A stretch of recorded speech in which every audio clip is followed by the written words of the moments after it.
Hello दोस्तों, स्वागत है आप सभी का हमारे इस चैनल पर। दोस्तों, हम लोग पढ़ रहे थे बीए फर्स्ट सेमेस्टर का भौतिक भूगोल और इसमें आज हम लोग पढ़ेंगे सागर नित्तल प्रसरण सिद्धांत या इसी को आधा स्तर प्रसरण सिद्धांत भी कहते हैं। तो ये भी महाद्वीपों और महासागरों की उत्पत्ति से संबंधित एक सिद्धांत है।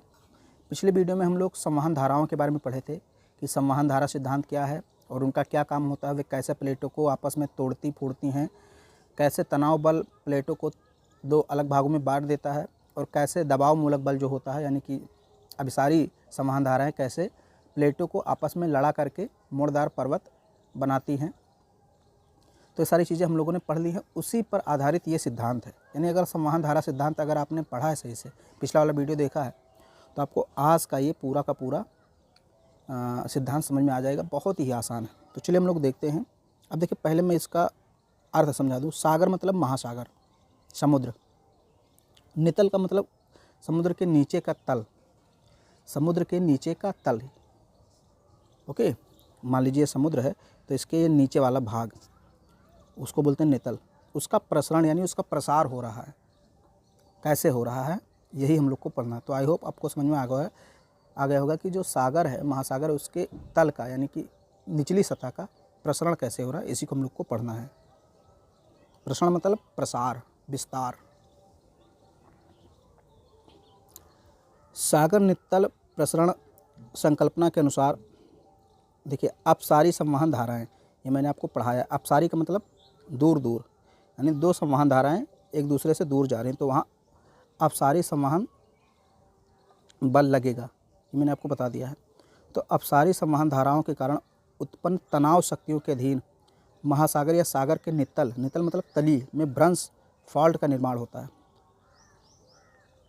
फॉल्ट का निर्माण कैसे होता है? मान लीजिए ये आपकी प्लेट है, यानी प्लेट मतलब पृथ्वी का ऊपरी भाग, ठोस भाग, और संवहन धाराएं ऐसे विपरीत दिशाओं में काम कर रहे हैं। विपरीत दिशाओं में काम करने का मतलब अपसारी संवहन धाराएं। तो ये प्लेट को दो भागों में तोड़ देंगी। एक प्लेट आपका इधर हिस्सा टूट कर चला जाएगा, दूसरा हिस्सा इधर टूट कर चला जाएगा। ये वाला इधर लेकर जाएगा, ये वाला इधर लेकर जाएगा, बीच में भ्रंश हो जाएगा। भ्रंश का मतलब खाई, खाई मतलब खाली स्थान।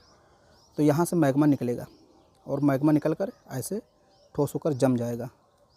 तो आप देखिए प्लेट बढ़ गई, आधा प्लेट इधर आई, आधा प्लेट इधर आई और आधा थोड़ा सा यहाँ भी एक नई प्लेट बन गई। क्योंकि मैग्मा बाद में ठंडा हुआ तो नई प्लेट के रूप में बन गया। तो इस तरह से सागर का जो नितल था यानी जो तल था उसका विस्तार हो गया। समझ में आया आपको? यानी आधा प्लेट इधर आ गया, आधा इधर आ गया और ये बीच का जो हिस्सा खाली था, यहाँ मैग्मा निकला। मैग्मा भी ठोस होकर बाद में चट्टान का रूप धारण कर लेता है। तो ये जो आपका नित्तल था इसका प्रसार हो गया। तो यही ये सिद्धांत कहता है। तो इस भ्रंश के सहारे लावा का उद्गार होता है। लावा मतलब मैग्मा निकलता है। यह लावा ठंडा होकर संकरी पहाड़ियों की श्रृंखला का निर्माण करता है, मतलब ऐसे छोटी छोटी पहाड़ियाँ बना लेता है, जिन्हें मध्य महासागरीय कटक कहा जाता है। इस संकल्पना का प्रतिपादन 1960-61 में हैरी हेस द्वारा किया गया था। ये देखिए, ये मैग्मा है। अब जो संवहन धाराएं चलेंगी वो ऐसे चलेंगी, एक इधर जाएगा एक इधर, अपसारी। तो ये प्लेटें टूट जाएंगी। ये देखिए ओसनिक क्रस्ट लिखा, मतलब ये जो हमारा क्रस्ट है ऊपरी भाग है ये टूटेगा। आधा हिस्सा इधर, आधा हिस्सा इधर, और ये बीच में महाद्वीपीय कटक का निर्माण होगा। यानी लावा जो है आकर के जम जाएगा पहाड़ों के जैसे छोटे छोटे पहाड़ के रूप में। ये महासागरों के अंदर की बात है। तो महासागरीय जो छोटे छोटे पहाड़ होते हैं उन्हीं को मध्य महासागरीय कटक कहते हैं। महासागर के सतह पर छोटे छोटे ये जो ऐसे ऐसे पहाड़ बनते हैं, इन्हीं को हम लोग क्या कहते हैं? मध्य महासागरीय कटक।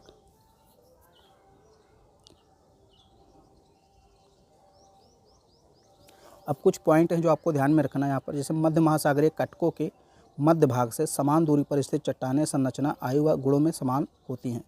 यानी ये मान लीजिए मध्य महाद्वीपीय कटक है तो इससे समान दूरी पर दोनों तरफ, इधर भी समान दूरी पर जो चट्टानें होंगी, मान लीजिए ये चट्टान और ये चट्टान समान दूरी पर हैं, तो इनके आयु में, गुणों में, संरचना में समानता होगी।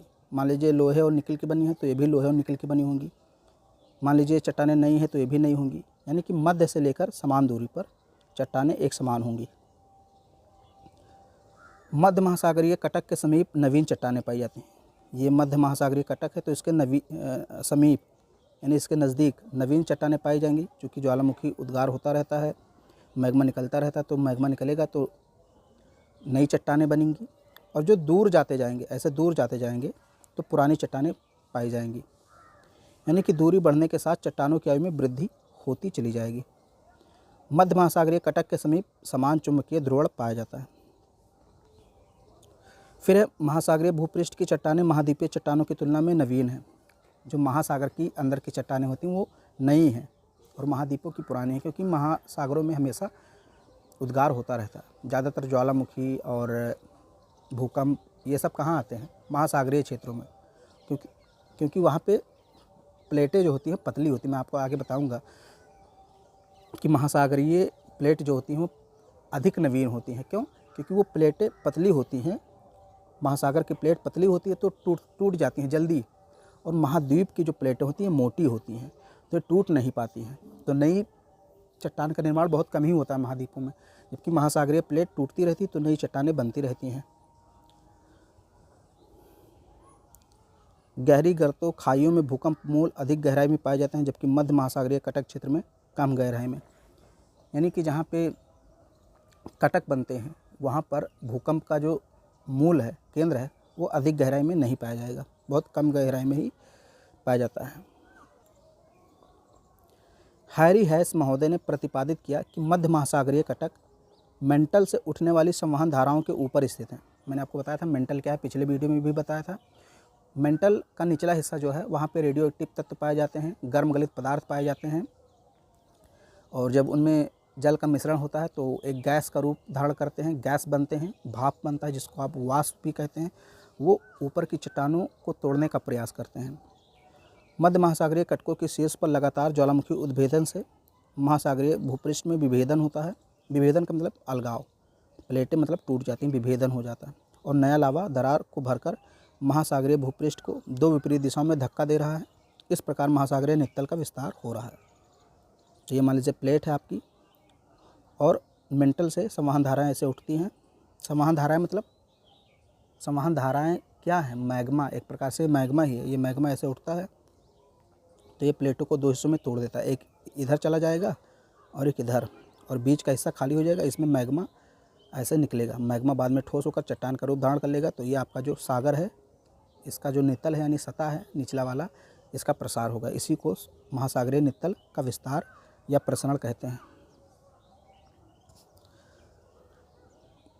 हेस की इस संकल्पना पर विद्वानों ने प्रश्न चिन्ह लगाते हुए कहा कि यदि महासागरीय नित्तल का विस्तार हो रहा है, मतलब विद्वानों ने प्रश्न किया हैरी हेस से कि अगर महासागरीय नित्तल का विस्तार हो रहा है तो पृथ्वी का क्षेत्रफल भी बढ़ना चाहिए, परंतु ऐसा कोई साक्ष्य नहीं मिला है जिससे यह कहा जा सके कि पृथ्वी के क्षेत्रफल का विस्तार हो रहा है।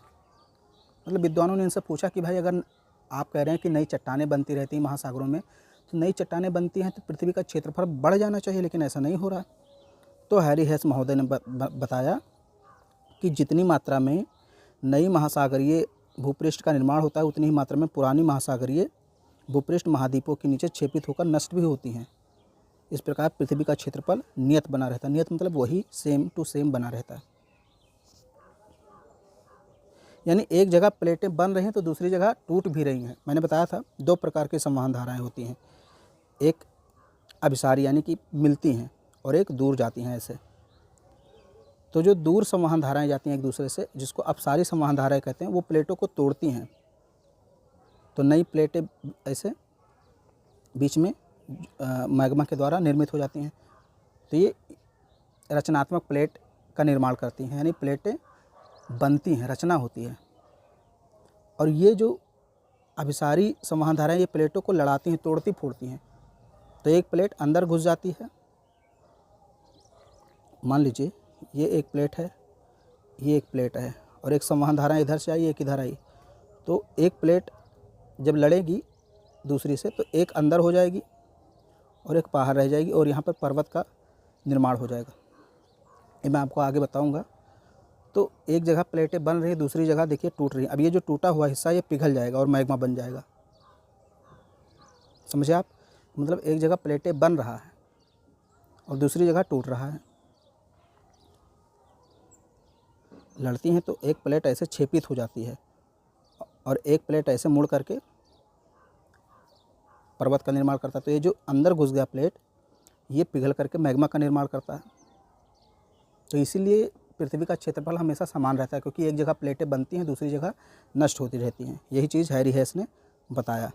तो वैज्ञानिक सब संतुष्ट हो गए कि हाँ ठीक है। मेंटल में उत्पन्न होने वाली अपसारी संवहन धाराएं महासागरीय भूपृष्ठ से टकराकर उस पर तनाव बल आरोपित करती हैं, जिस कारण महासागरीय भूपृष्ठ में दरार आ जाती है। जब अपसारी संवहन धाराओं द्वारा लगाया गया तनाव बल लगातार आरोपित होता रहता है तो ये दरार भ्रंश का रूप ले लेती हैं और इसके सहारे लावा उद्गारित होता है। उद्गारित मतलब उत्पन्न होता है। जब बाहर आकर लावा ठंडा होने लगता है तब यह पहाड़ी जैसा श्रृंखला का निर्माण करता है। इन्हें कटक कहते हैं। तो मैंने आपको पिछले वीडियो में भी बताया था कि महासागरीय कटक का निर्माण होता है समुद्रों के अंदर।